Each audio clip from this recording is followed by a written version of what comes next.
wabarakatuh.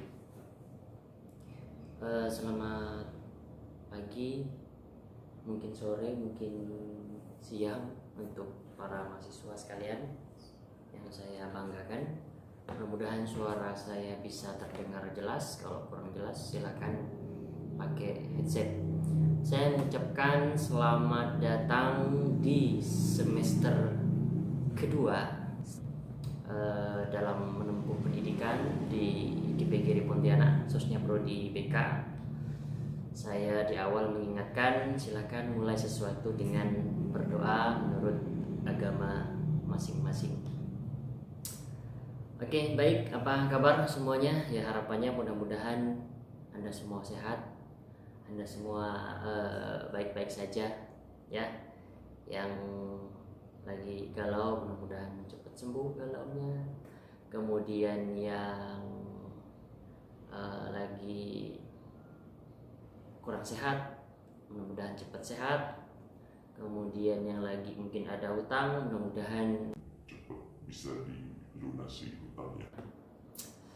Oke, baik, senang sekali saya juga di kesempatan ini. Mohon maaf karena kebijakan kampus kita tidak bisa langsung bertatap muka, tapi mudah-mudahan tidak mengurangi kebermaknaan daripada proses perkuliahan ini.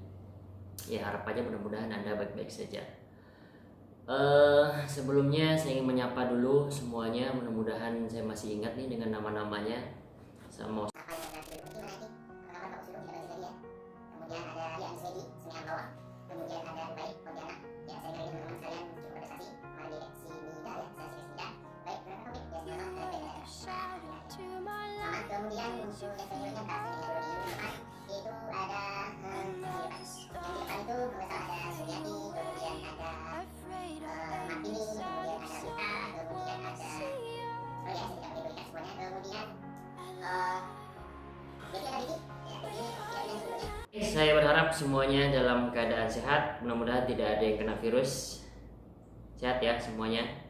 Nah, di kesempatan ini saya tidak banyak. Saya ingin menyampaikan beberapa hal pokok saja tentang mata kuliah kita.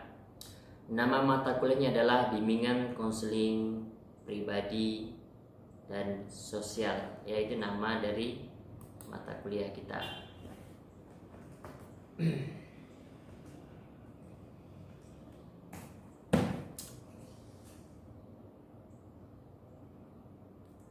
Ya, jadi kalau kita bicara bimbingan konseling, ini sangat erat kaitannya dengan mata kuliah yang paling dasar yang Anda dapatkan di semester 1.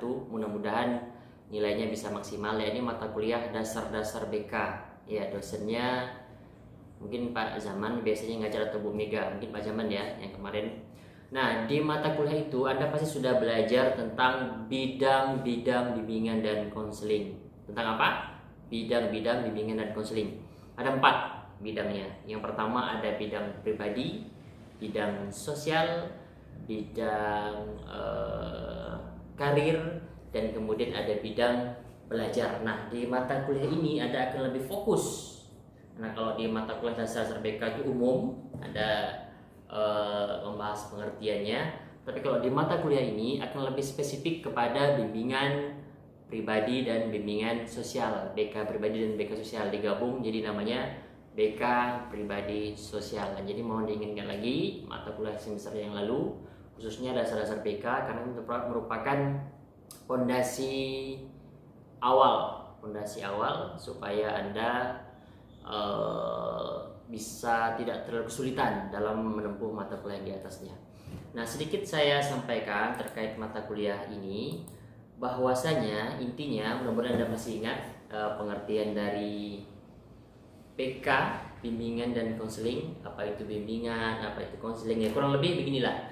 Kalau bimbingan lebih kepada bantuan yang diberikan untuk supaya siswa itu bisa mengenali dirinya, bisa mengembangkan potensinya, memahami dirinya dan memahami lingkungannya. Jadi bimbingan itu lebih umum. Kemudian kalau konseling, nah Anda pasti sudah paham, lebih spesifik, ya ini untuk membantu melalui wawancara konseling dengan teknik tertentu, membantu siswa yang sedang sedang mengalami permasalahan. Nah, intinya adalah BK membantu siswa. Lebih spesifik lagi dalam mata kuliah ini adalah BK pribadi sosial, ya. Ini BK yang lebih fokus kepada bidang pribadi dan bidang sosial, intinya itu. Nah, di kesempatan ini sebagai kuliah perdana saya ingin menyampaikan beberapa hal saja sebagai dasar pokok, ya. Ini terkait dengan silabus mata kuliah, artinya capaian pembelajaran akan kita bahas, capaian pembelajaran akan kita usahakan untuk tercapai, dan tentu dengan didukung dengan materi-materi dan sub-sub bahasan yang menunjang. Yang pertama adalah nanti akan saya berikan berupa file ke ketua tingkat.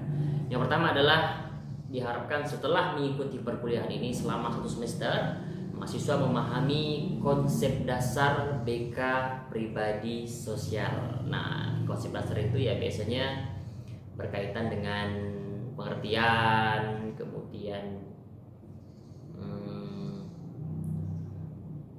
apalagi ya selain pengertian, urgensi BK, kemudian ya namanya konsep dasar tentu akan lebih kepada pengertian, ya, pengertian. Itu tujuan pelajaran yang pertama yang ingin dicapai. Kemudian yang kedua adalah setelah mengikuti mata kuliah, mahasiswa diharapkan bisa memahami tujuan dari BK pribadi sosial.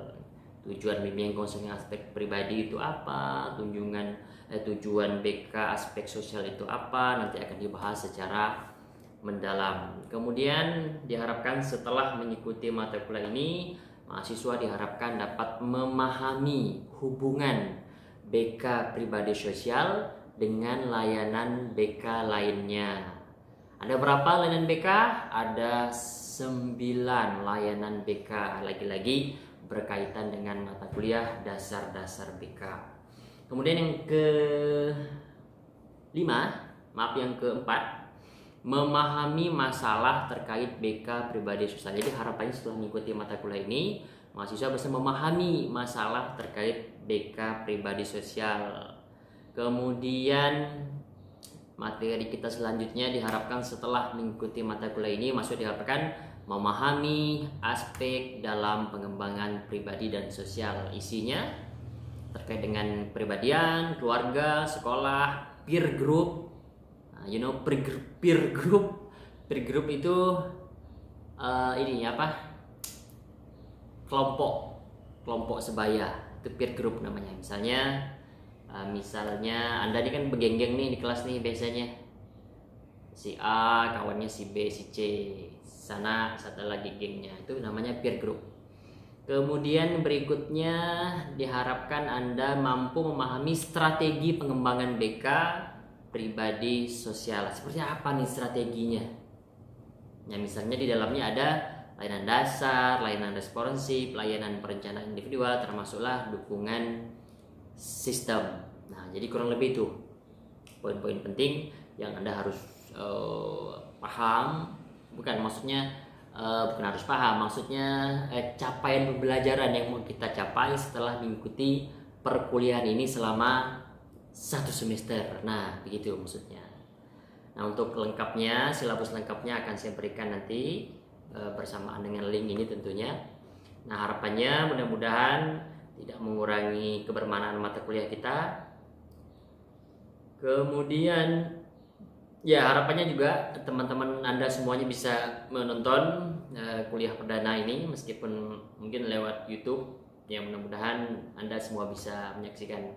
Oke, terima kasih. Singkat dari saya, kurang lebih 10 menit ya. Saya mohon maaf jika ada kata-kata yang kurang berkenan.